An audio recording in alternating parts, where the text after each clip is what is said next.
శ్రీమాత్రే నమః. బ్రహ్మవాక్కు YouTube channel ప్రేక్షకులకు స్వాగతం.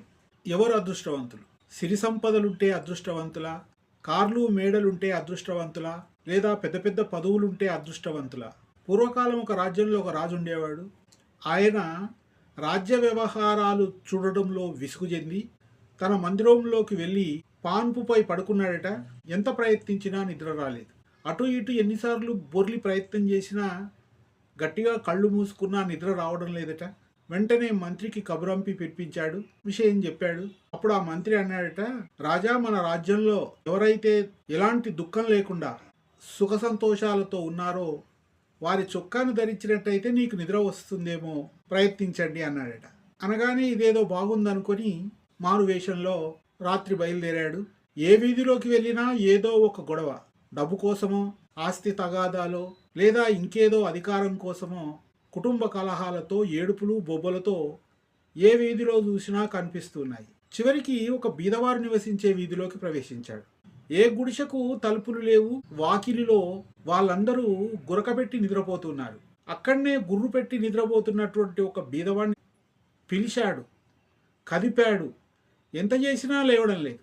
చివరికి పాట పాడాడు. విసుగు చెందినటువంటి ఆ బీదవాడు లేచి ఒక్కసారి ముఖం చూసి ఇతడెవడో పరదేశి అయి ఉన్నాడనుకొని, బాబు బువ్వ తిన్నావా అన్నాడట.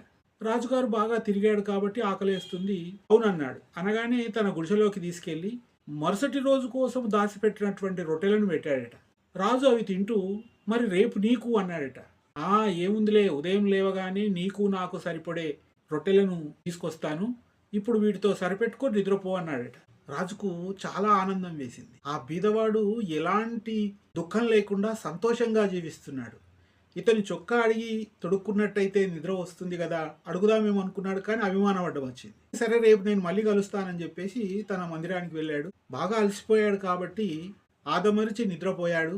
ఉదయం లేవగానే మంత్రి గారిని పిలిచి ఆ బీదవాడి యొక్క ఆనవాలు చెప్పి వెళ్ళి చొక్కా తీసుకురమ్మన్నాడట. మంత్రి గారు తిరిగి తిరిగి చివరికి ఆ బీదవాడి ఇంటికి వెళ్ళి చూసేసరికి ఆ బీదవాడికి అసలు చొక్కే లేదట.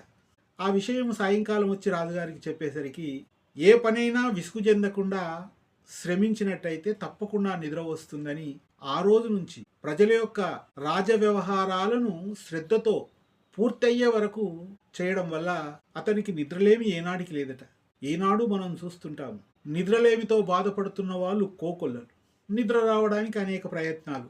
కారణం, శారీరక శ్రమ లేనిది, దుఃఖం లేకుండా సంతోషంగా ఉన్నవారికి తప్పకుండా నిద్ర వస్తుంది. దుఃఖాన్ని కలిగించేటటువంటి తృష్ణకు దూరంగా ఉండి, తృష్ణే వీటన్నిటికీ కారణం. అందుకే కోరికలను తగ్గించుకొని ఉన్నదాంట్లో సర్దుబాటు చేసుకొని శ్రమించినట్టయితే తప్పకుండా నిద్ర పడుతుంది. అందుకే ఈనాడు లోకంలో ఎవరు ఆగర్భ శ్రీమంతులు అనంటే కడుపు నిండా తినేవాడు, కంటి నిండా నిద్రపోయేవాడు. లోకా సమస్త సుఖినో భవంతు.